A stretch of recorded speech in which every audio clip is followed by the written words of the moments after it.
हाल ही का शिकार है। एक जानिब तो अमन अमान की बिगड़ती हुई सूरत-ए-हाल, सियासी तनाव और दूसरी जानिब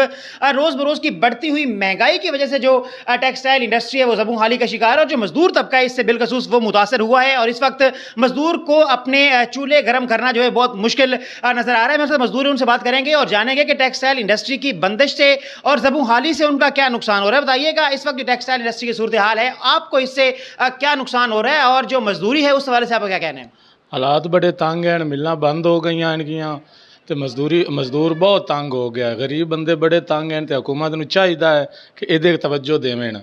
ते बहुत ही काम खराब हो गया है। महंगाई इतनी हो गई है भी गरीब दी तो जान ही निकल गई। जी बिल्कुल, आपने जैसा कि जाना कि अगर बात की जाए यहाँ पर फैसलाबाद की तो इंडस्ट्री के बंद होने की वजह से और कमज़ोर होने की वजह से जो मज़दूर तबका है वो बिलख़ुसूस बराह रास्त इससे बहुत ज़्यादा मुतासर हुआ है और उनके मुतासर होने की वजह से उनका घर का जो गुज़र बसर है वो करना एक मुश्किल हो गया और इस मज़दूर तबका जो है हुकूमत वक्त से मुतालबा करता पाया गया है कि हुकूमत